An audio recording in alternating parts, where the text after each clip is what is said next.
Listen to me very carefully, because what I'm about to share with you in the next few moments will fundamentally alter your relationship with money forever. Every single day, you touch money. You handle bills, you swipe cards, you check your bank balance, you pay for groceries, you hand cash to a cashier, and every single time you do this, you are speaking. Not with your mouth, necessarily, but with your mind. You are whispering something to the invisible forces that govern abundance in your life. Most people never realize they're doing this. They touch money while broadcasting fear, resentment, anxiety, unworthiness. And the universe, which is always listening, always responding, says yes to whatever you're broadcasting. So it gives them more fear, more anxiety, more lack. But there are exact words, specific phrases, precise mental attitudes that, when combined with the act of touching money, activate a law as reliable as gravity. I have seen this law work in thousands of lives. I have watched people go from absolute poverty to remarkable wealth simply by changing what they say, what they think, what they feel in those brief moments when money passes through their hands. This is not magic. This is not wishful thinking. This is scientific prayer. This is applied metaphysics.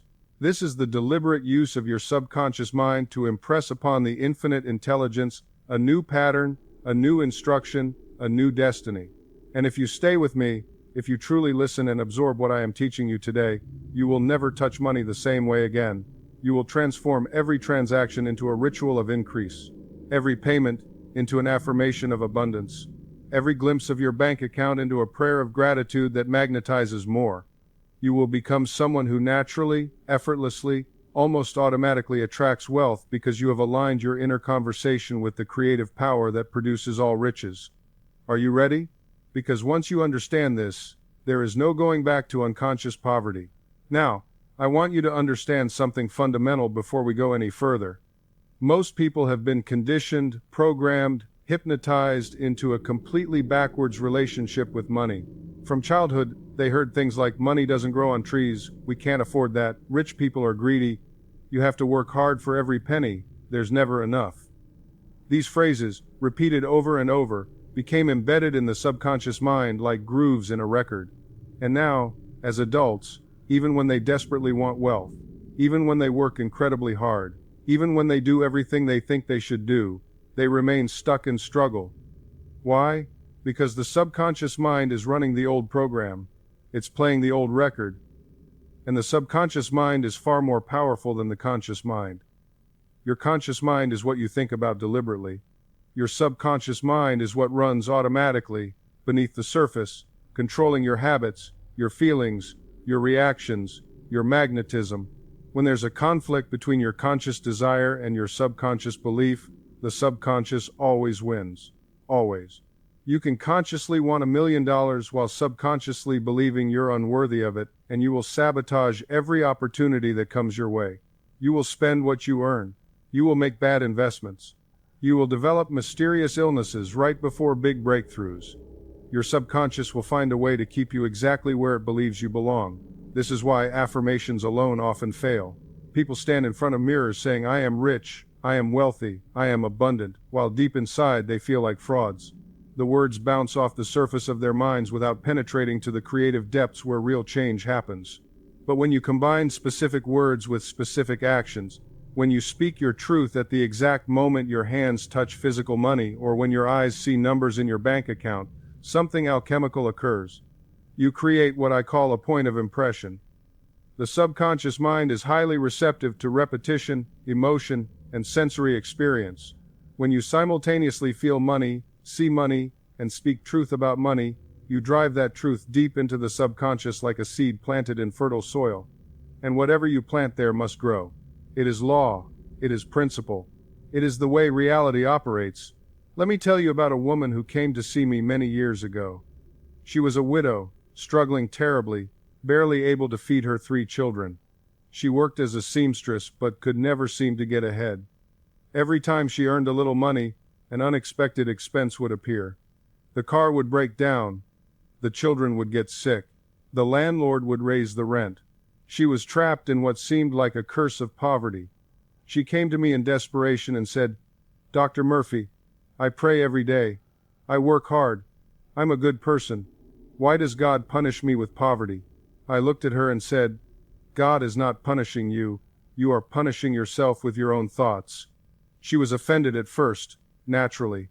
But I asked her, when you receive your wages, what do you think? When you pay your bills, what do you say to yourself? She paused, reflected, and then admitted, I think this will never be enough. I think it's all going to disappear anyway. I think I'll never have more than this. I said, there is your answer. Every time you touch money, you are affirming scarcity. You are impressing lack upon your subconscious mind, and your subconscious, which controls your life far more than you realize, is simply manifesting the pattern you keep feeding it. She asked me what she should do instead.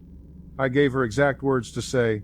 I told her, from this moment forward, every single time you touch money, no matter how little, you must say with feeling, money is circulating in my life, and there is always a divine surplus. When you pay a bill, you say, I bless this money as it goes out, and it returns to me multiplied. When you receive payment, you say, I accept this with gratitude, knowing infinite abundance is mine by divine right. She looked at me skeptically, but she was desperate enough to try anything. For 3 weeks, she disciplined herself. Every transaction, every touch, every moment of contact with money became a spiritual practice.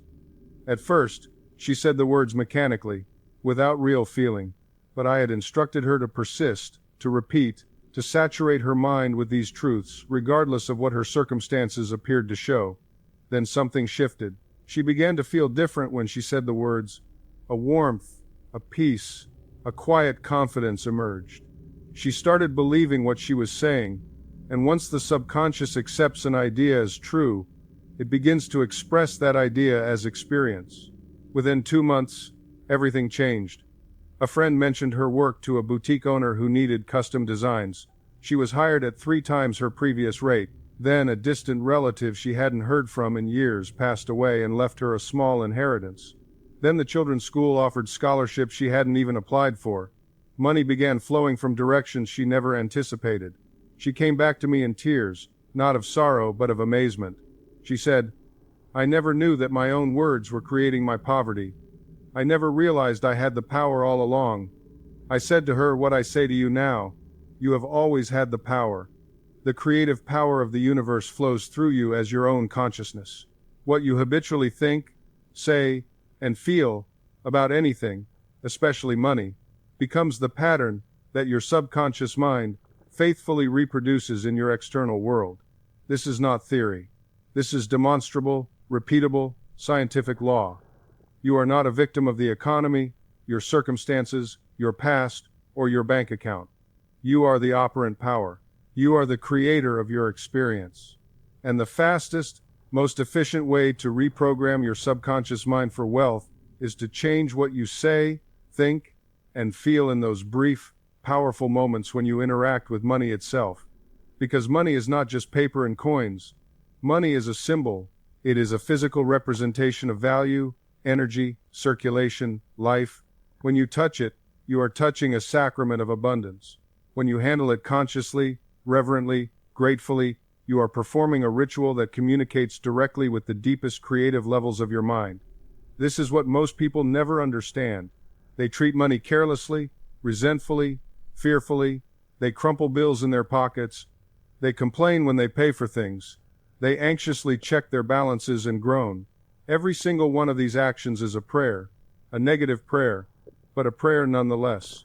And the universe always answers prayer, whether positive or negative. So here is what I want you to understand with absolute clarity.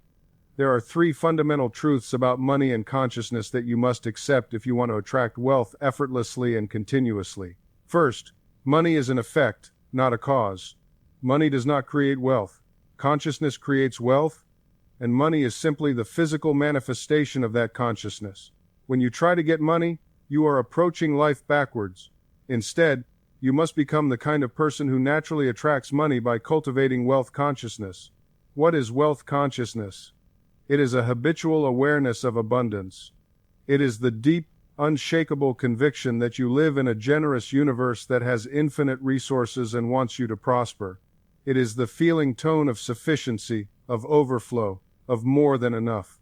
When this consciousness is established in your subconscious mind, money must appear. It cannot not appear, any more than a seed in good soil can refuse to grow.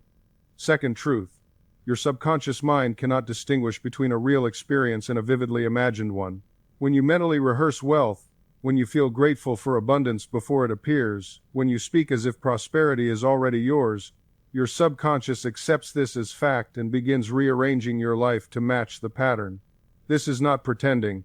This is not lying to yourself. This is impressing the creative medium of your own mind with the template of your desire. You are not denying present circumstances. You are simply refusing to give them power by withdrawing your attention from lack and placing it on abundance. Where attention goes, energy flows, and results show. Third truth. The exact words you use, especially when emotionally charged and connected to physical action, are commands to your subconscious mind. Your subconscious does not argue. It does not judge. It does not question. It simply accepts what you consistently impress upon it and then works night and day to make it real. This is why you must guard your words about money as if your life depends on it, because in many ways it does. Every time you say, "I can't afford this," you are commanding your subconscious to maintain poverty. Every time you say money is hard to come by, you are instructing your deeper mind to make money difficult. But every time you say money comes to me easily and frequently, you are issuing a creative decree that must be fulfilled. Now let me teach you the exact words, the precise phrases, the specific mental attitudes that you must adopt whenever you touch money. These are not magic spells. They are scientifically designed affirmations that bypass conscious resistance and plant seeds of prosperity directly into your subconscious mind. But before I give them to you, you must make a commitment. You must promise yourself that you will practice this with discipline and consistency. Doing this once or twice will accomplish nothing. Doing this sporadically when you remember will produce weak, inconsistent results. But doing this every single time you touch money, for at least 30 days without exception, will create a permanent shift in your consciousness that will alter your financial reality forever. Are you willing to make that commitment? If not, if you're just looking for a quick trick or an easy lottery win, then this teaching is not for you. But if you are serious about prosperity, if you genuinely want to harness the creative power of your own mind to attract wealth naturally and permanently, then listen carefully and prepare to transform your entire relationship with money. The first phrase you must use is this. When you receive money, whether it's your paycheck, a gift, a refund, cash from a friend, payment for services, any form of income whatsoever, you touch it, look at it, or think of it, and immediately say, either aloud or silently with deep feeling, "I accept this money with gratitude and joy, knowing that infinite abundance is flowing to me now from seen and unseen sources." Let me break this down so you understand why every word matters. I accept this money. You are consciously receiving. So many people receive money while simultaneously worrying about bills or thinking it's not enough. They receive with resistance, which blocks the flow. Acceptance is opening, with gratitude and joy. Gratitude is the most magnetic emotion in the universe. When you feel genuinely grateful, you are aligning with the frequency of abundance. Joy amplifies this. Together, they create an irresistible attraction. Knowing that infinite abundance. Not hoping, not wishing, but knowing. You are stating a fact. Infinite abundance is the nature of the universe. There is no shortage in the creative mind of God. It is flowing to me now. Present tense. It is happening now, not someday, from seen and unseen sources. This is crucial. You are not limiting yourself to your job or your current income streams. You are opening yourself to unexpected channels, surprising opportunities, divine interventions that your rational mind could never anticipate. When you say this phrase with genuine feeling every time you receive money, you are training your subconscious mind to become a magnet for prosperity. You're establishing a direct communication line with the infinite intelligence that governs all abundance in the universe. Think of it this way. Every dollar, every coin, every payment you receive is a messenger. It's a physical representative of the invisible flow of wealth that's always moving through the universe. When you acknowledge that messenger with gratitude and expectation of more, you're essentially telling the universe, "Yes, I received your gift. I'm ready for the next one. Keep them coming. I've seen people transform their financial reality within weeks of adopting this simple practice. A woman in my audience once told me she was making barely enough to cover rent. She started saying this phrase every time money came to her, whether it was her paycheck, a refund, even a quarter she found on the sidewalk. Within 3 months, she received an unexpected job offer with double her previous salary. A distant relative she hadn't spoken to in years remembered her in a will. A hobby she'd been doing for fun suddenly turned into a profitable side business. None of these things were on her radar. She didn't plan them. She simply opened the channel, and the universe responded. This is not wishful thinking. This is not pretending. This is scientific prayer, the kind that actually works because it's based on the immutable laws of mind. Your subconscious mind doesn't argue. It doesn't question. It accepts what you persistently impress upon it as truth. When you repeatedly declare that more money is coming to you from expected and unexpected sources, your subconscious begins to accept this as a fact. And once your subconscious accepts something as fact, it moves heaven and earth to make it your reality. But here's what trips most people up. They say the words without the feeling. They recite it like a shopping list, mechanically, with no emotional charge whatsoever. My friend, words without feeling are like seeds without water. They won't grow. You must feel the truth of what you're saying. You must feel the joy, the certainty, the gratitude as if the money were already flowing to you in rivers. When you hold that dollar in your hand and say, "Money comes to me in increasing quantities from expected and unexpected sources," take a moment. Feel the texture of that bill. Appreciate it. Let genuine gratitude fill your heart for what you've already received. Then, feel the excitement, the tingling anticipation of knowing that your desire is on its way to you right now. This is the emotional signature of manifestation. When you can hold these feelings, gratitude and anticipation together, you create an irresistible magnetic force. Think of it like this. Gratitude says, yes to the universe. Anticipation says, I'm ready to receive more. Together, they form a complete circuit of creative energy. I've watched people transform their entire financial reality simply by mastering this emotional state. One woman I worked with was drowning in debt, barely making ends meet. Every night before sleep, she would close her eyes and feel genuine gratitude for the money she did have, even if it was just a few dollars. Then she would feel the thrill, the butterflies in her stomach, of knowing that abundance was flowing toward her. Within 3 months, she received an unexpected inheritance. Within 6 months, she'd started a side business that doubled her income. Within a year, she was completely debt-free with savings in the bank. Magic? No. Law. Universal law operating through her consciousness. Now, here's where most people stumble. They try to force the feeling. They fake it. They pretend to be grateful while their inner dialogue is screaming, this isn't working. You cannot fool your subconscious mind. It knows the difference between genuine feeling and theatrical performance. So how do you generate authentic feeling? You start small. You start with what's real. If you want financial abundance but you're currently struggling, don't try to feel grateful for $1 million you don't have. Instead, feel genuine appreciation for the roof over your head, for the food in your refrigerator, for the ability to read these words right now. Build your feeling capacity gradually. Your emotional muscles need training, just like your physical muscles. As you practice feeling gratitude for small things, your capacity for gratitude expands. Soon you'll find yourself naturally feeling grateful for larger and larger blessings, including those that haven't manifested yet. This is not delusional thinking.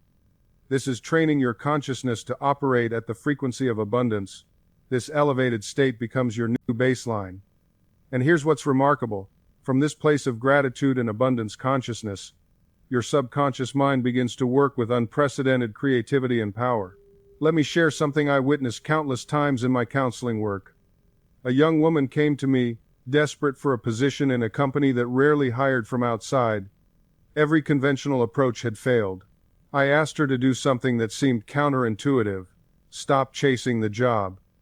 Instead, I instructed her to spend 10 minutes each night feeling grateful that she already worked there. Not hoping. Not wishing. Actually feeling the gratitude as if it were done. She protested. But Dr. Murphy, won't I be lying to myself? I explained that she would not be lying, she would be impressing her subconscious with the feeling of the wish fulfilled. The subconscious doesn't argue. It doesn't distinguish between an imagined experience and a real one, provided the imagined experience is felt vividly and accepted completely. Within 3 weeks, a position was created specifically for her. Not advertised, not even planned. The company restructured, and she received a call asking if she'd be interested in a role they designed with her skills in mind. Coincidence? I tell you it was not. It was the law of consciousness, operating as precisely as the law of gravity. Now, you might be thinking, what about the failures? What about the times it doesn't work? And this is where we must be brutally honest. The technique doesn't fail, but our application of it often does. Most people sabotage themselves in one of 3 ways. First, they impress the subconscious with their desire but then immediately cancel it out with doubt. They pray for abundance in the evening and complain about lack in the morning. This is like planting seeds and immediately digging them up to see if they're growing. Second, they become attached to the specific form their good must take. They insist their income must come from their current job, their healing must come from a particular doctor, their relationship must be with one specific person. This is not faith, it's limitation. Your subconscious has access to infinite channels through which your good can reach you. I've witnessed countless individuals receive their demonstrations through the most unexpected channels. A woman who needed employment didn't get hired at the company where she'd applied instead. A casual conversation at a coffee shop led to a position far superior to anything she'd imagined. A man seeking healing didn't improve under his current physician's care, but a chance recommendation led him to a specialist whose approach transformed his condition completely. The answer came, but not through the channel they'd mentally locked onto. This is why I always emphasize, impress your subconscious with the end result, the feeling of the wish fulfilled, but never dictate the means. Your conscious mind knows only a fraction of the possibilities available. Your subconscious, connected to infinite intelligence, knows every path, every opportunity, every person who might serve as a conduit for your good. When you pray, claim your good but release the method. Say, I accept perfect health, not, I must be healed by Dr. Smith using procedure X. Declare, infinite intelligence reveals my right work, not, I must get the job at company Y. Affirm, divine love brings me my ideal companion, not person Z must love me. The moment you specify the channel, you've switched from faith to manipulation. You've descended from the spiritual plane to the material. You're no longer cooperating with the infinite, you're trying to control the finite. And the finite, my friend, is severely limited compared to what the infinite can accomplish. I remember a student who desperately wanted a specific house. She drove by it daily, visualized living in it, but insisted it had to be that particular property. Months passed with no result. When she finally released her attachment to that one house and instead impressed her subconscious with the feeling of living in her ideal home, the joy, the security, the perfect environment, something remarkable happened. Within 3 weeks, she found a property that exceeded every quality she'd wanted, in a neighborhood she hadn't even considered, at a price better than she'd hoped. The house she'd been fixated on would have been settling. The infinite had something far better waiting, but her mental insistence on one channel had blocked the flow. When you release the how and the when, you open yourself to channels you couldn't have imagined. The infinite intelligence that created worlds has resources beyond your present comprehension. Your conscious mind sees a handful of possibilities. The subconscious, aligned with infinite mind, sees millions. This is why I always emphasize, specify the end result, not the means. Know what you want to experience, but surrender the method of its arrival. This isn't passivity, it's profound wisdom. You're acknowledging that a greater intelligence is working through you, and that its ways are infinitely superior to your limited planning. Consider the person seeking employment. They might fixate on one company, one position, one path. They imagine every detail of how it must unfold, the interview process, the hiring manager's response, the specific office location. But when that particular door closes, they collapse into disappointment, believing opportunity itself has vanished. What they fail to recognize is that the infinite has countless doors. That closed door might have led to stagnation, stress, or misalignment with their deeper purpose. But because they can only see with physical eyes, they interpret the closing as loss rather than protection. I've witnessed this pattern repeatedly. A man was certain he needed to work for a prestigious firm in his city. He applied 3 times, reached the final interview stage twice, and was rejected both times. He felt defeated, questioning whether his subconscious was truly responding to his affirmations. But he continued his practice. He didn't specify that company anymore. Instead, he affirmed, "I am now engaged in my true place of expression, doing work I love, abundantly compensated, and serving others." He released the specific channel. Within 6 weeks, a former colleague contacted him about a position he'd never considered, in an industry he'd overlooked. The role perfectly matched his skills, offered significantly better compensation than the prestigious firm, and provided opportunities for creativity and advancement that his original target never would have. The door that closed wasn't rejection, it was redirection. The infinite was guiding him towards something better, but his fixation on one path had temporarily clouded his vision. When he released control of the method, the right avenue opened naturally. This is why I often say, argue for your limitations, and they're yours. When you insist the universe must work one way, you've limited infinite possibilities to your finite understanding. The moment you declare, it has to be this job, this person, this outcome, you've stopped trusting the intelligence that orchestrates galaxies and knows the number of cells in your body. Your subconscious mind has access to intelligence far beyond your conscious reasoning. It knows connections you don't see, timing you can't calculate, opportunities you haven't imagined. When you plant the seed of your desire and water it with faith, you don't tell the seed exactly how many branches to grow or which direction each root must travel. You trust the life force within it. I've counseled people who spent years fighting for relationships that would have destroyed them, only to discover after they let go that someone far more compatible was waiting just around the corner. The universe wasn't withholding good from them. It was protecting them from their own limited vision of what good looked like. This doesn't mean you abandon your desires. It means you hold the end result, the feeling, the essence of what you want while remaining flexible about the form. If you desire financial freedom, you don't chain yourself to one specific method of achieving it. You claim the consciousness of abundance and watch as multiple channels open to deliver it. Some you expected, others will surprise you completely. The man desperate for love who insists his happiness depends on one specific person has forgotten a fundamental truth. The love he seeks is already within him. What he really wants is the feeling of being loved, cherished, valued. When he connects with that feeling within himself first, when he becomes the embodiment of love, he naturally attracts relationships that mirror that consciousness.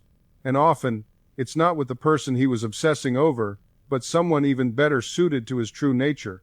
There's a difference between clear intention and desperate attachment. Clear intention says, I am guided to my highest good. Desperate attachment says, it must be exactly this, or I'll be miserable. One opens doors, the other closes them. The universe responds to your emotional frequency, not your words. You can affirm abundance all day long, but if underneath those words there's a trembling fear of loss, a clenching anxiety about the future, that's what your subconscious broadcasts. And that's what returns to you. I've watched people pray for prosperity while gripping their wallets in fear. I've seen them ask for love while building walls around their hearts. The words say one thing. The feeling says another. And feelings always win. This is why you must learn to feel your wish fulfilled before it manifests. Not pretend. Not fake it. Actually generate within yourself the emotional state that corresponds to your desire already being real. This is the secret that separates those who transform their lives from those who simply hope and wait. When I speak of feeling, I'm not talking about surface emotions. I'm talking about a deep, inner conviction, a quiet knowing. It's the difference between wanting to be confident and actually being confident. One is a wish, the other is a state of consciousness. Let me give you something practical. Tonight, before you sleep, construct a simple scene that implies your wish is fulfilled. Don't imagine the journey to get there. Don't visualize the struggle or the process. Imagine the end result. See yourself in the situation that would naturally follow if your desire were already real. If you desire financial freedom, don't imagine receiving the money. Imagine what you'd do once you have it. Perhaps you're signing papers on a home you've always wanted. Perhaps you're having a conversation with a friend about a trip you're planning without worrying about cost. Make it simple, but make it real. And here's the crucial part. Feel the reality of it. Feel the relief. Feel the satisfaction. Feel the natural ease of someone who has what they want. This feeling is the creative force. This is what impresses your subconscious mind. This is what shifts your consciousness from poverty to abundance, from fear to faith, from wanting to having. Do this consistently, not just once. Make it your nightly practice before sleep. When your subconscious is most receptive, you're not asking, you're not begging, you're not hoping, you're claiming what is already yours in consciousness. And what you claim in consciousness must manifest in your experience. This is law. You see, most people approach life with the consciousness of beggars. They go to the universe with their hands out, asking, pleading, hoping that maybe, just maybe, they'll receive. But you must shift from beggar consciousness to receiver consciousness. You must shift from hoping to knowing, from wishing to claiming. When you pray, don't beg. When you visualize, don't hope. When you affirm, don't question. Simply accept, simply receive. The gift is already given. Your faith makes it real in your experience. I want to share something profound with you. There's a difference between praying for something and praying from something. Most people pray for. They pray for health, for wealth, for love, but this kind of prayer contains within it the admission that you don't have it. You're praying from lack, and lack is what you'll continue to experience. Instead, pray from the consciousness of already having it. Give thanks that it is already done. Feel the reality of it now. This is what it means to pray believing you have received. You're not trying to get something from God or the universe. You're accepting what already exists in the infinite storehouse of possibilities. Let me give you a concrete example. A woman once came to me struggling with financial problems. She had been affirming for prosperity for months, but nothing changed. When I listened to how she was affirming, I understood immediately why. She was saying, I want money, I need money, please God send me money. Every word was dripping with lack. I taught her to change her approach entirely. Instead of affirming from need, she began to affirm from fulfillment. I am prospered. Money flows to me easily and abundantly. I am grateful for the wealth that fills my life. She began to feel wealthy before the money came. She walked differently. She carried herself with dignity. She stopped complaining about bills and started thanking the universe for abundance. Within 3 weeks, she received an unexpected inheritance. Within 2 months, she had a new position with triple her former salary. Nothing changed in the outer world until everything changed in her inner world first. This is how it works. This is how it has always worked. Your conscious mind is the gatekeeper. Your subconscious mind is the garden. And right now, most of us are standing at the gate, looking at the weeds, complaining about the weeds, taking photographs of the weeds to show our friends how terrible our garden looks. But we never actually step inside and plant something new. You see, the subconscious doesn't argue with you. It doesn't debate. It doesn't say, are you sure about that? It simply accepts what you consistently think and feel as true. If you walk around all day thinking, I'm always struggling, your subconscious says, understood. Struggle it is. And it goes to work creating circumstances that match that belief. This is why affirmations without feeling are useless. You can stand in front of a mirror and say I am wealthy 10,000 times, but if your heart is screaming liar with every repetition, which message do you think your subconscious is receiving? The one with the emotional charge, always. Emotion is the language of the subconscious mind. Not words, not logic, emotion. When you feel something deeply, you impress it upon your subconscious. When you merely say something with your lips while your gut churns with doubt, you've impressed nothing but confusion.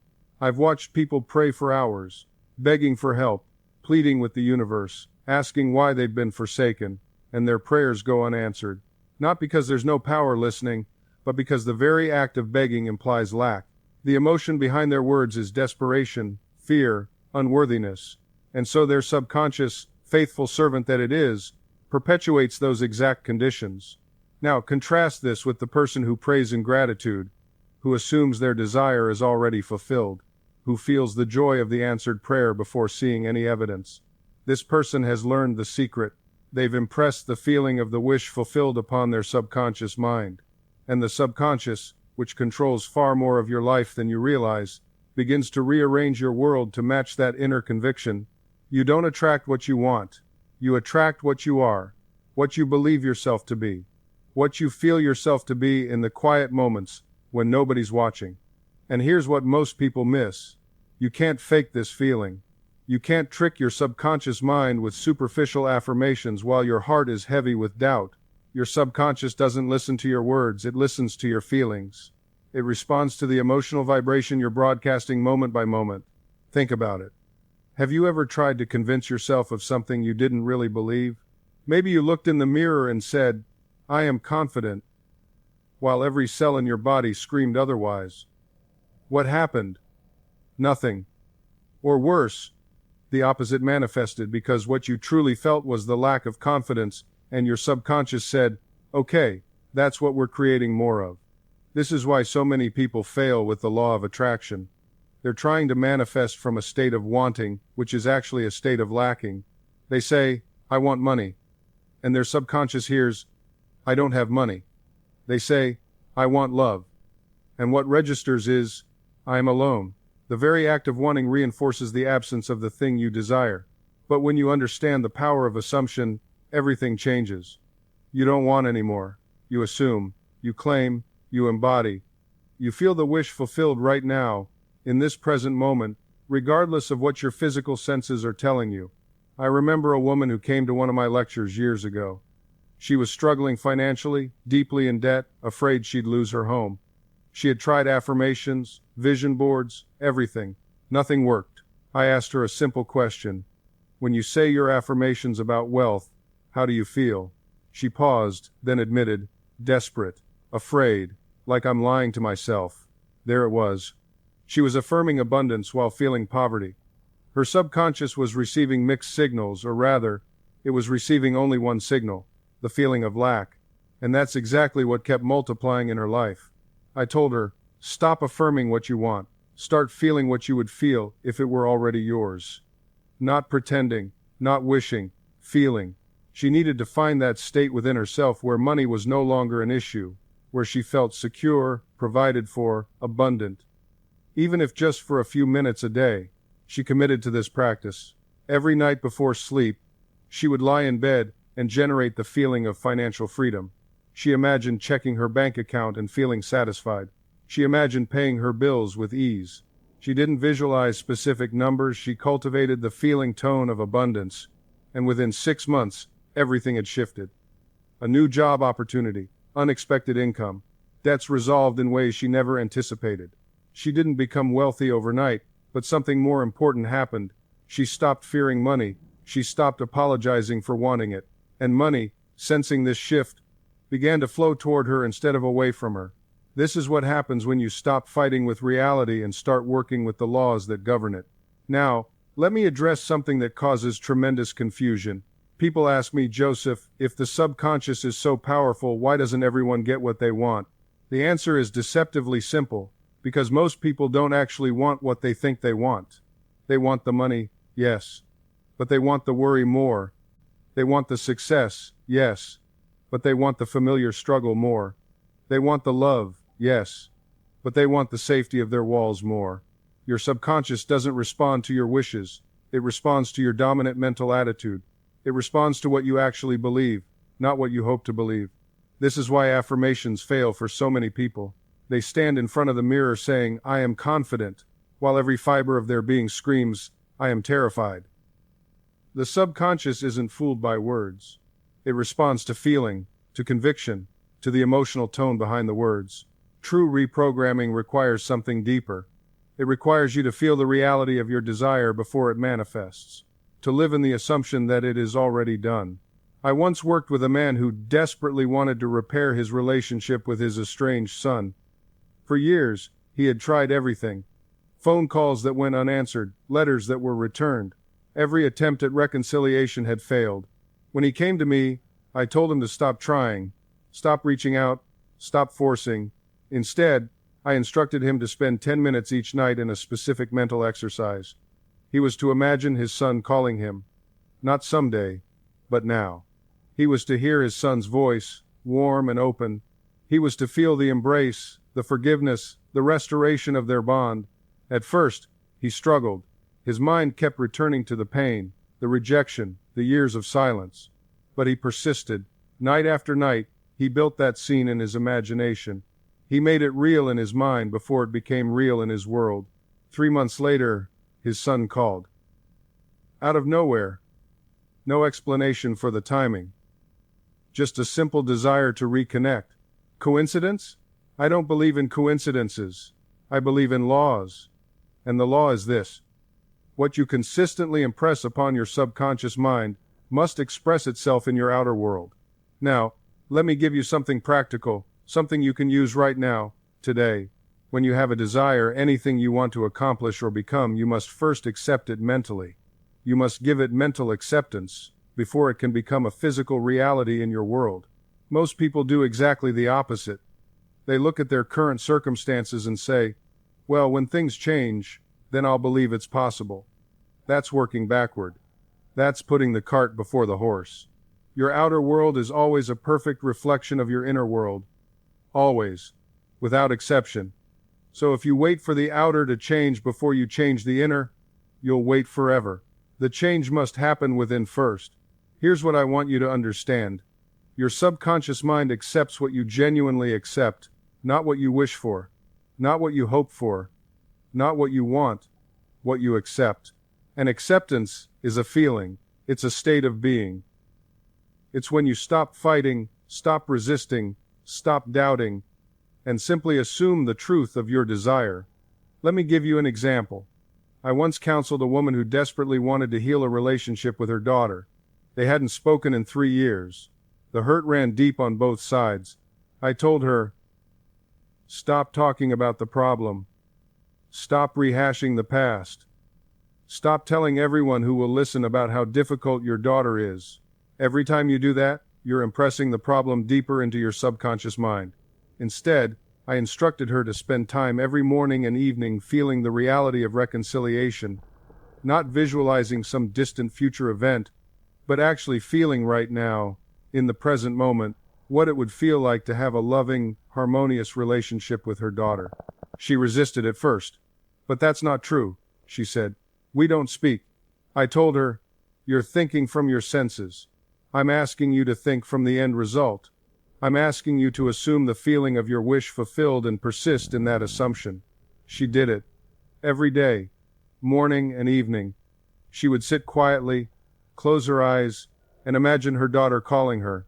She would hear her daughter's voice, feel the warmth of her love, sense the joy of connection restored. She made it real in her mind. 3 weeks later, her daughter called. Now, did the woman's mental work cause the daughter to call? Absolutely. Not through some mysterious force reaching across space, but through the law of consciousness. When she changed her inner state, she changed her outer world. The two cannot be separated. Your consciousness is not a prisoner of geography. It is not bound by distance or time. When you pray for someone, when you send them love, when you hold them in your vision of perfect health and happiness, you are not sending something through the air like a radio wave. You are recognizing the fundamental unity of all consciousness. Think of it this way. If I dip my finger into the ocean on one shore, the entire ocean is affected. The ripple may be imperceptible, but it is real. You cannot disturb one part of water without affecting the whole. Consciousness operates on this same principle. We are not separate islands of awareness. We are individualized expressions of one infinite consciousness. This is why prayer works. Not because some external deity grants your request, but because in the act of sincere prayer, you are entering into the consciousness of the one you pray for.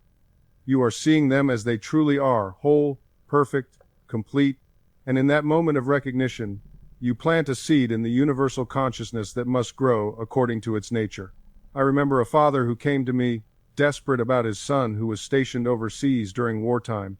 The young man had written letters filled with fear and despair. The father asked me, how can I help him when he's thousands of miles away? I told him what I'm telling you now. Distance means nothing to consciousness. Every night before sleep, this father would enter into a deep state of relaxation.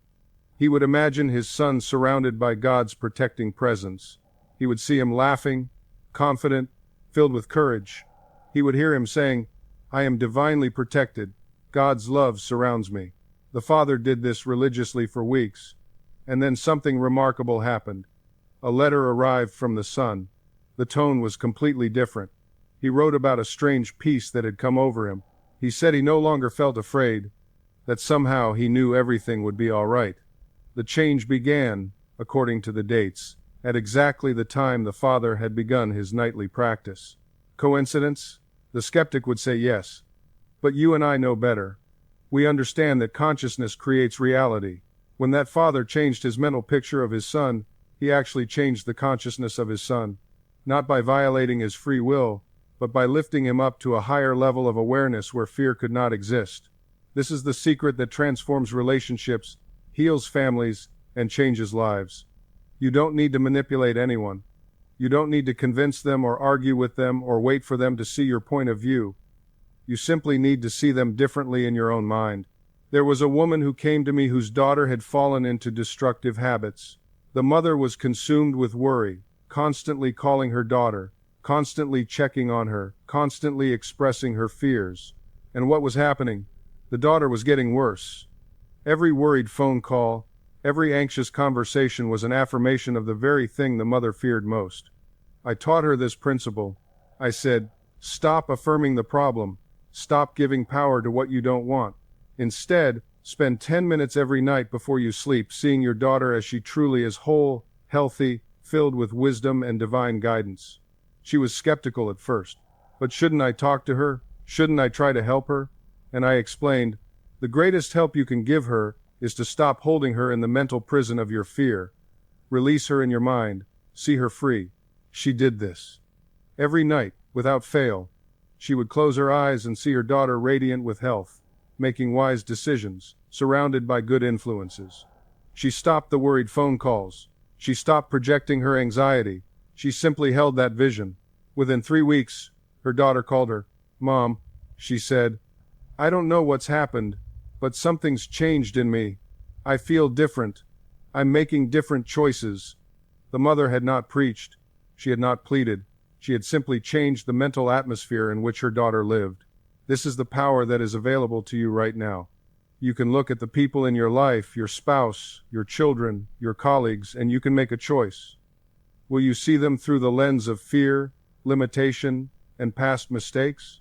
Or will you see them as they truly are in the mind of God, perfect, whole, and complete? When you choose to see through the eyes of love, something miraculous happens. The relationship begins to transform. Not because the other person suddenly changed, though they often do respond differently when bathed in your faith rather than your criticism, but because you have changed the premise upon which the relationship is built. I once counseled a woman who came to me in despair about her teenage son. She described him as rebellious, irresponsible, lazy. Every conversation between them ended in argument. Every expectation she set, he seemed to deliberately disappoint. She was convinced he was heading down a destructive path, and her fear consumed her. I asked her a simple question. When you look at your son, what do you see? She answered immediately with the list of his failures. No, I said gently. I didn't ask what he does. I asked what you see when you look at him. She paused, confused. Right now, I continued, you are seeing the outer manifestation of patterns that both of you have co-created through mutual resistance. You see him through the lens of fear and disappointment. And every time you look at him with that vision, you are praying negatively. You are affirming the very thing you don't want. I instructed her to do something radical. Every night before sleep, and every morning upon waking, she was to close her eyes and picture her son as she wished him to be. Not as a fantasy, but as the truth of his spiritual identity. She was to see him confident, purposeful, kind, responsible. She was to feel the joy of their harmonious relationship. She was to bless him silently, affirming, the infinite intelligence that created my son now guides him perfectly. He is expressing his highest potential. Divine love flows between us. She was skeptical, but desperate enough to try. Within 3 weeks, something shifted. He started coming to dinner voluntarily. He asked her opinion on a school project. Small things, but real things. Within 2 months, their relationship had transformed so completely that she wept in my office, not from despair this time, but from gratitude. Had her son changed? Yes. But the change began in her consciousness first. When she stopped projecting fear and judgment, he no longer had to defend himself against her vision of him. He could relax into his own better nature. Here's the problem with most people's thinking about relationships. They focus entirely on behavior. They say if only he would stop doing this, or if only she would start doing that. They believe the solution is in controlling, managing, or changing the other person's actions. But behavior is just the fruit. You can't change the fruit directly, you have to change the root, and the root is always in consciousness. When you change your inner attitude toward someone, you change the energy you direct toward them, and energy is creative. It shapes reality.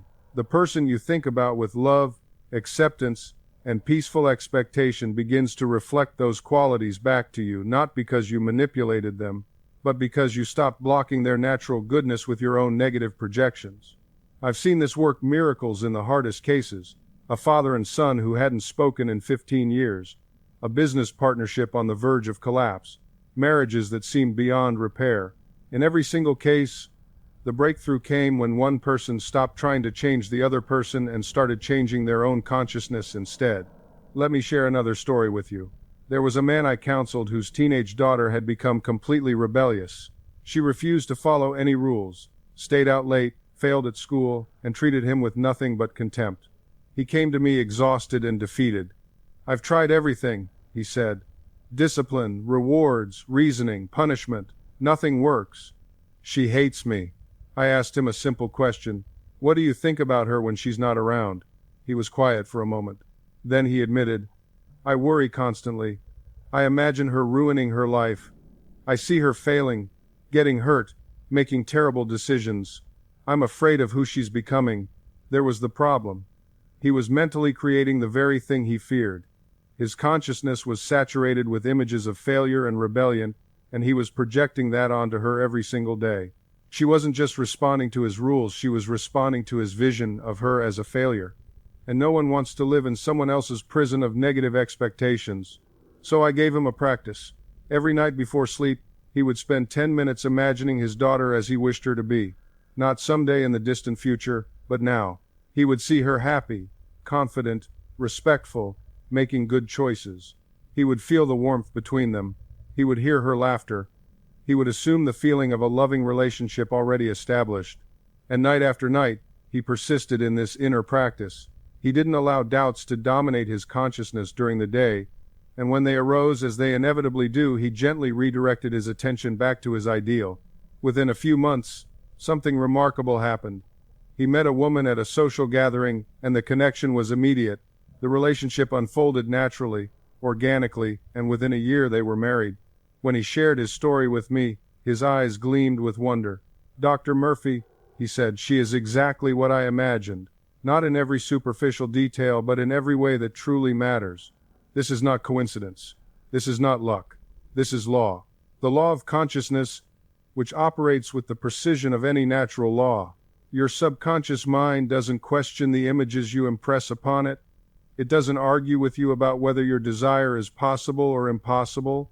It simply accepts what you give it as true, and then proceeds to manifest corresponding conditions in your external world. But here's what you must understand. The subconscious is impressed not by your words, but by your feelings. You can repeat affirmations for hours, but if your heart is filled with doubt, if your emotional tone contradicts your words, you will not succeed. The feeling is the secret. The feeling is the prayer. The feeling is the force that moves your subconscious mind into action. When you imagine your desire fulfilled, you must feel it fulfilled. You must enter into the reality of it emotionally. You must become, in consciousness, the person who already possesses what you seek. This requires discipline. It requires practice. It requires that you guard your thoughts and emotions throughout the day, refusing to give power to fear, anxiety, or limitation. I've watched people sabotage their own demonstrations countless times. They do their visualization work in the evening, feeling wonderful, assuming the feeling of their wish fulfilled. But then during the day, they worry. They complain. They tell their friends how difficult things are, how nothing ever works out for them, how unlucky they've been, and they wonder why their prayers go unanswered. You cannot serve two masters. You cannot build in consciousness during your meditation time and then tear it all down with your daily thoughts and conversations. Your entire mental diet matters. Consider the case of a woman who wanted to heal a chronic illness. She came to one of my lectures and learned about the power of mental imagery. She began to practice faithfully every night before sleep, visualizing herself healthy, vibrant, full of energy. She saw herself walking briskly, breathing deeply, feeling the warmth of the sun on her face. She felt the joy of perfect health coursing through her body. Night after night, she impressed this image upon her subconscious mind. Within 3 months, her condition began to improve dramatically. Within 6 months, her doctors were astounded by the complete reversal of symptoms they had considered permanent. She had activated the healing intelligence within her own consciousness. This isn't magic. This is science. This is the natural law of mind in operation. Your subconscious mind controls every function of your body. It manages your heartbeat, your breathing, your digestion, your cellular regeneration. It orchestrates the intricate dance of billions of cells working in perfect harmony. And it responds to the pictures you consistently hold in your conscious mind. When you visualize with feeling, when you add emotion to your mental images, you create a powerful impression on your subconscious.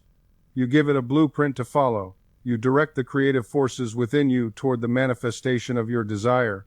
This is why athletes visualize their performances before competition. They see themselves executing perfectly, winning, achieving their goals. They're not just daydreaming. They're programming their subconscious minds for success. You can do the same in every area of your life. Before an important meeting, see yourself confident, articulate, persuasive. Before a difficult conversation, visualize harmony, understanding, mutual respect. Before sleep each night, imagine your ideal life in vivid detail. Make your mental images as real as possible. Engage all your senses. What do you see? What do you hear? What do you feel? What do you smell? The more sensory details you include, the more powerfully you impress your subconscious mind. And here's something crucial. Always visualize from the end result.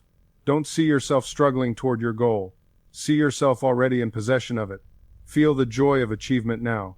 Experience the satisfaction of success in this present moment. Your subconscious mind doesn't know the difference between a vividly imagined experience and a real one. When you feel the emotions of success now, you activate the law of attraction. You align yourself with the reality you desire. This is why athletes visualize crossing the finish line before the race begins. This is why successful entrepreneurs see themselves closing the deal before they walk into the room. They're not pretending. They're preparing. They're instructing their subconscious mind to create the conditions that match their vision. You can do the same thing right now, in this very moment. Close your eyes if you're able. Picture yourself living the life you desire. Don't just see it. Step into it. What are you wearing? What do you smell? What sounds do you hear? Who is with you? What does success feel like in your body? Let that feeling wash over you. Let it fill every cell. This isn't fantasy. This is creation. You are programming your subconscious mind with the exact blueprint of what you want to manifest. Now here's where most people stumble.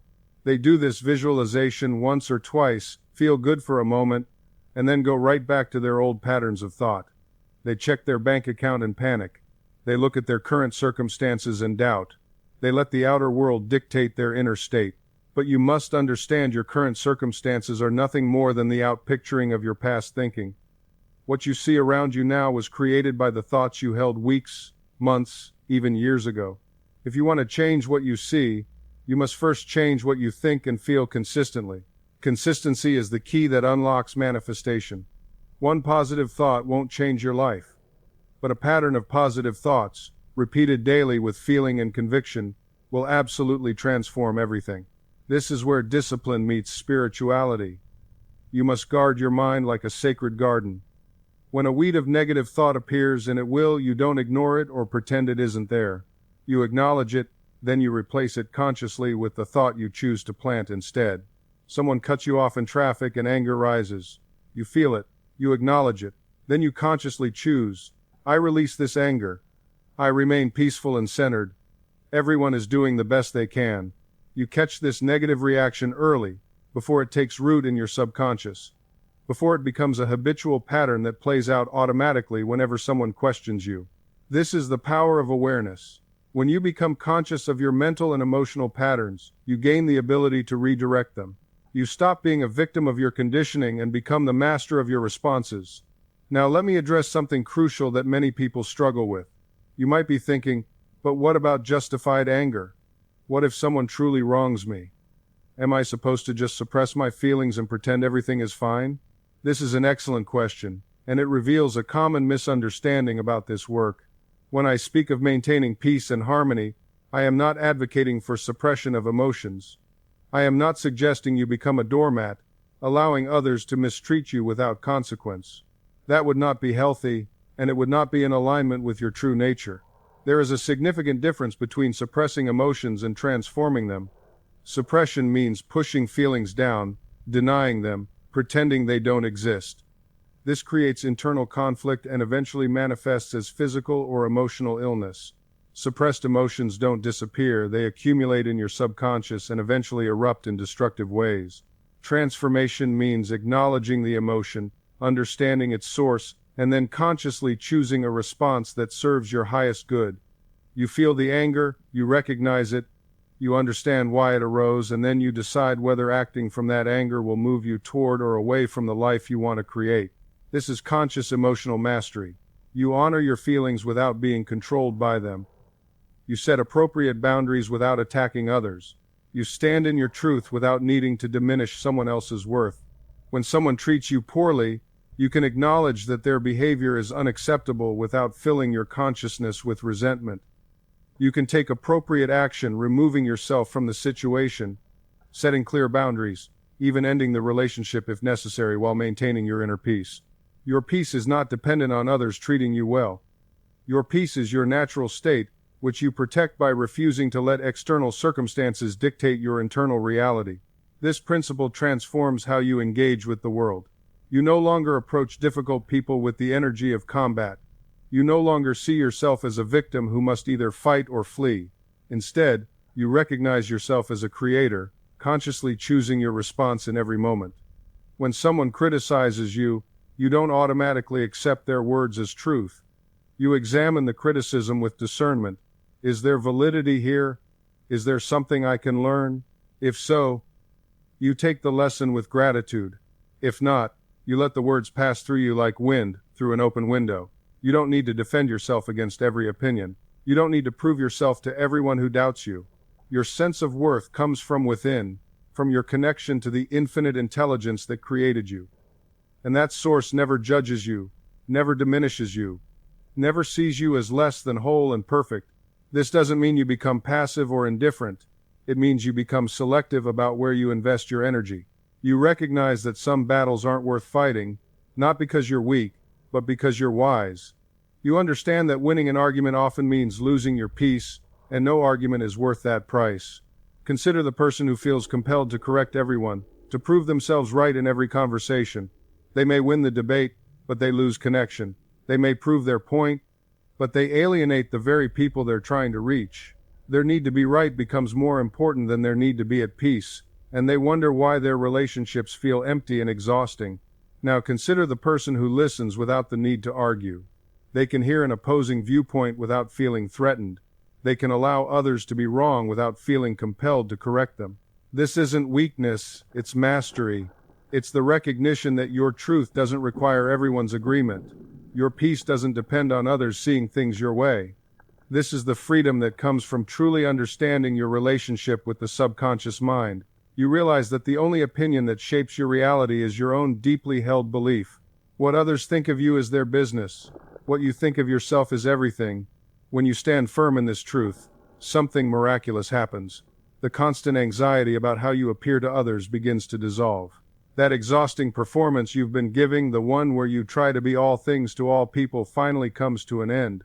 And in that stillness, in that profound inner quiet, you discover who you actually are beneath all the masks. I've watched people transform when they finally grasp this principle. A woman came to me once, terrified of public speaking because she was convinced everyone in the audience would judge her harshly. I asked her a simple question. When you sit in an audience, how much time do you spend critically analyzing the speaker, and how much time are you thinking about your own concerns, what you'll have for dinner, that email you need to send, whether you left the stove on? She laughed. I'm barely paying attention to the speaker most of the time, she admitted. And then it hit her. Everyone else in that audience was doing the same thing. They weren't her critics. They were people lost in their own inner worlds. This is the liberating truth. Most people are far too preoccupied with their own lives to spend much energy judging yours. And the few who do judge harshly, They're revealing their own inner state, not defining your worth. Your subconscious mind doesn't care about their opinions. It only responds to the beliefs you accept as true. If you believe you are confident, capable, and worthy, if you impress these ideas deeply into your subconscious through repetition and feeling, then that is what you will experience, regardless of the noise around you. Think about the great pioneers, the innovators, the ones who changed the world. Every single one faced ridicule. Every single one was told they were foolish, impossible dreamers. The Wright brothers were mocked. Edison was called a failure thousands of times. What separated them from those who gave up wasn't superior intelligence or better circumstances. It was their refusal to accept other people's limited vision as their reality. They had a conviction that burned so bright, no amount of external doubt could extinguish it. You have that same power within you right now. The question is, will you claim it? Let me tell you something that most people never realize. Your subconscious mind doesn't argue with you. It doesn't debate. It doesn't question your instructions. It simply accepts what you repeatedly impress upon it and works day and night to make it your reality. Think about that for a moment. You have within you right now a mechanism so powerful, so responsive, so infinitely creative that it can transform any image you hold in your mind into concrete manifestation. But here's what happens to most people. They use this incredible power against themselves. They wake up in the morning and immediately start programming their subconscious with thoughts of worry. I hope I don't mess up today. I hope that meeting goes okay. I hope I have enough money to pay the bills. Every single one of those statements is an instruction to your subconscious mind, and your subconscious, faithful servant that it is, begins immediately to create circumstances that match those fearful expectations. I've watched this pattern destroy more lives than any external circumstance ever could. Talented people, capable people, people with every advantage, they sabotage themselves with their own thinking. They carry around mental images of failure, rehearse conversations where things go wrong, imagine scenarios where they're rejected or humiliated, and then they wonder why their lives reflect exactly what they've been visualizing. But when you understand this principle, truly understand it at a deep level, everything changes. You realize that you're not a victim of circumstances. You're not at the mercy of the economy, or other people's opinions, or your past mistakes. You're the operator of the most sophisticated creative mechanism in the universe, and you can reprogram it starting right now, this very moment. I want you to do something with me. Close your eyes if you're able, or simply soften your focus. Take a deep breath. Now picture in your mind's eye the thing you desire most. See it clearly, vividly, with as much detail as possible. Don't just see it, feel it. Feel the joy of having it. Feel the gratitude. Feel the sense of accomplishment or peace or abundance that comes with its manifestation. That feeling you're experiencing right now, that's the secret. That emotional component is what impresses your subconscious mind most deeply. Your subconscious mind doesn't distinguish between a vividly imagined experience and a real one. When you feel the joy of your desire fulfilled, when you experience that emotion with full intensity, your subconscious accepts it as reality and begins to orchestrate the circumstances necessary to make it manifest in your physical world. This is why visualization without emotion is like planting seeds in concrete. The mental image provides direction, yes, but it's the feeling, the emotional conviction that provides the fertilizer, the water, the sunlight that allows that seed to grow. I want you to understand something crucial here. Your subconscious mind is always working. It never sleeps. Right now, as you're listening to these words, your subconscious is processing millions of bits of information, regulating your heartbeat, controlling your breathing, maintaining your body temperature, coordinating thousands of complex functions without any conscious effort from you. It's extraordinarily intelligent and unimaginably powerful. The question is, what instructions are you giving it? If you constantly worry about bills, if you repeatedly visualize worst-case scenarios, if you feel the fear and anxiety associated with lack and limitation, your subconscious accepts those instructions just as readily as it would accept positive ones. It doesn't judge. It doesn't argue. It simply creates according to the pattern you've given it. This is why worry is such a destructive force. It's essentially negative prayer. You're using the exact same mechanism, the same creative power, but directing it toward what you don't want rather than what you do want. You're impressing your subconscious mind with vivid mental images accompanied by strong emotion, and your subconscious faithfully produces results that match those impressions. Many people are masterful at manifestation, they just don't realize they're manifesting the wrong things. They visualize failure with perfect clarity. They feel rejection before it happens. They rehearse poverty and illness in their imagination with remarkable consistency, and then they wonder why their lives reflect these patterns. The power is neutral. The law is impersonal. Your subconscious mind will manifest whatever you consistently impress upon it with feeling. The question then becomes, what are you impressing upon it right now, in this moment? What seeds are you planting in the fertile soil of your subconscious mind? I want you to understand something profound. Every thought you entertain, every mental picture you dwell upon, every emotion you feel intensely, these are all seeds. And your subconscious mind is the most fertile garden imaginable. It will grow whatever you plant there. It doesn't judge. It doesn't discriminate. It simply accepts and cultivates. You see, many people come to me and they say, Dr. Murphy, I've tried affirmations. I've tried visualization. Nothing works for me. And when I listen to them carefully, when I observe their mental patterns, I discover something revealing. They're planting weeds and expecting roses. They say their affirmations in the morning, I am prosperous, I am healthy, I am confident, and then they spend the entire day contradicting those statements. They worry, they complain, they rehearse their problems over and over again. They tell everyone who will listen about their difficulties, their limitations, their past failures. This is like planting a beautiful seed in the morning and then pouring poison on it all day long, and then they wonder why nothing grows. The secret is consistency. The secret is persistence. The secret is saturating your mind with the desired state until it becomes natural, until it becomes your dominant mental attitude. Think of it this way. Your subconscious mind is like a recording device. It's recording constantly, 24 hours a day. It records your thoughts, your feelings, your beliefs, your habitual mental conversations. And then it plays back those recordings as your life experiences. If you don't like what's playing in your life right now, you must change what you're recording. You must become conscious of your mental diet. You must select your thoughts as carefully as you would select the food you eat. Would you eat spoiled food? Would you drink contaminated water? Of course not. Yet many people poison their minds daily with toxic thoughts, negative conversations, fear-based news, and destructive mental images. Your mind deserves better. Your future deserves better. You deserve better. Start now. This very moment. Decide what you want to experience. Form a clear mental picture of it. Feel the reality of it. And then remain faithful to that vision regardless of current circumstances. Your subconscious mind doesn't argue with you. It doesn't question whether you deserve what you're imagining.